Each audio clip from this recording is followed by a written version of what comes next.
समय के दफन राज, पुरातत्व की कहानी। इस क्लास में हम इस टॉपिक को ऐसे पढ़ेंगे जैसे कोई कहानी हो। चलिए शुरू करते हैं, जिसे आप कभी भी भूल नहीं पाओगे। अध्याय 1, पुरातत्व क्या है? मिट्टी में छिपी टाइम मशीन। कल्पना कीजिए, आप एक पुराने सुनसान पड़े महल के मलबे से गुजर रहे हैं और अचानक आपका पैर एक प्राचीन मिट्टी के बर्तन या तांबे के सिक्के से टकराता है। आप उसे हाथ में उठाते हैं और सोचने लगते हैं, इसे किसने बनाया होगा, इसे इस्तेमाल करने वाला इंसान कैसा दिखता होगा। बस यहीं से जन्म होता है पुरातत्व का। पुरातत्व दो शब्दों से मिलकर बना है। पुरा यानी प्राचीन और तत्व यानी सामग्रियाँ या चीज़ें।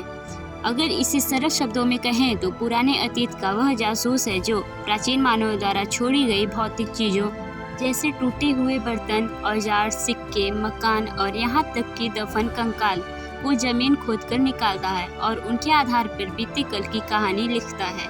इतिहासकार तो केवल लिखी हुई किताबों या अभिलेखों को पढ़कर कहानी सुनाते हैं, लेकिन पुरातत्व का काम वहाँ से शुरू होता है जहाँ कोई किताब नहीं होती, जैसे पाषाण काल या हड़प्पा सभ्यता।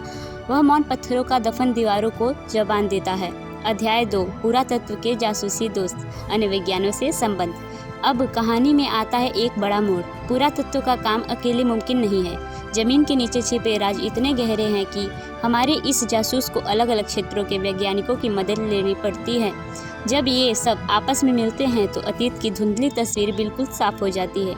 आइए देखते हैं कि पुरातत्व अपने दोस्तों अन्य विज्ञानों के साथ मिलकर कैसे काम करता है।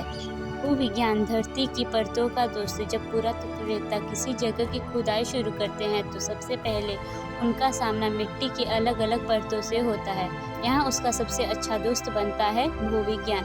कहानी में उसकी भूमिका। भूविज्ञानी आकार, मिट्टी की रंगत, उसकी बनावट और परतों को देखकर बताता है कि देखो भाई, यह परत लाखों साल पुरानी है और इसके नीचे जो औजार मिला है वह उसी दौर के इंसान का है।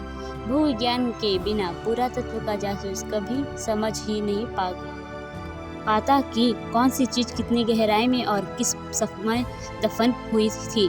इसे ही स्तर विन्यास का सिद्धांत कहते हैं। रसायन विज्ञान, केमिस्ट्री, प्रयोगशाला का जादूगर। सोचिए, मिट्टी के नीचे से एक पुरानी जंग लगी लोहे की तलवार या तांबे की कुल्हाड़ी मिलती है। वह इतनी खराब हो चुकी है कि छूते ही टूट जाए।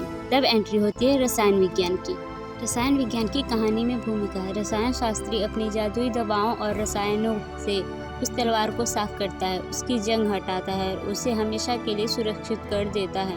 यही नहीं, जब पुरातत्व पूछता है कि यह हड्डी कितनी पुरानी है तो रसायन विज्ञान अपनी C40 रेडियो कार्बन डेटिंग तकनीक का इस्तेमाल करके चुटकियों में उसकी सटीक उम्र बता देता है। जीव विज्ञान और वनस्पति विज्ञान, पेड़ पौधों और हड्डियों की जुबानी। खुदाई में केवल सोने चांदी के सिक्के नहीं मिलते, बल्कि जली हुई फसलों के दाने, गेहूं, चावल, जानवरों की हड्डियां और इंसानों के कंकाल भी मिलते हैं। यहाँ जीव विज्ञानी और वनस्पति वैज्ञानिक अपनी दूरबीन लेकर आते हैं। कहानी में भूमिका। वे उन जले हुए दानों को देखकर बताते हैं कि हजारों साल पहले यहाँ के लोग बाजरा या धान खाते थे या नहीं। हजारों साल पहले यहाँ के लोग बाजरा या धान खाते थे। जानवरों की हड्डियों को देखकर बताया जाता है कि उस दौर में गाय बैल पाले जाते थे या जंगली जानवरों का शिकार होता था। इंसानी हड्डियों के डॉक्टर तो कंकाल को देखकर यह बता सकते हैं कि मरने वाला पुरुष था या महिला, उसकी उम्र क्या थी और उसकी मौत किसी बीमारी से हुई थी या युद्ध में चोट लगने से।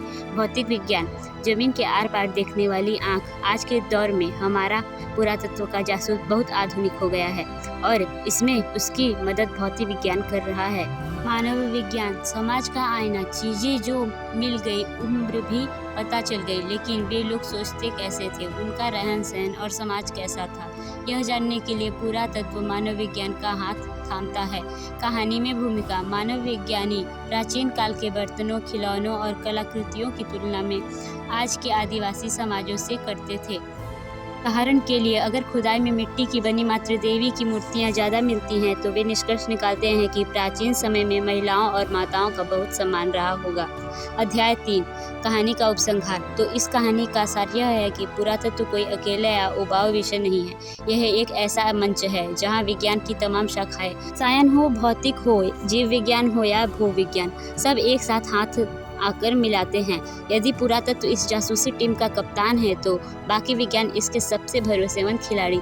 जब ये सब मिलकर काम करते हैं तब जाकर हमारे सामने हड़प्पा जैसी भव्य सभ्यताएं, पत्थरों से औजार बनाता आदिमानव और प्राचीन राजाओं के वैभव की वह सच्चाई कहानी निकल कर आती है, जिसे पढ़कर हम अपने वर्तमान और भविष्य को बेहतर बनाते हैं।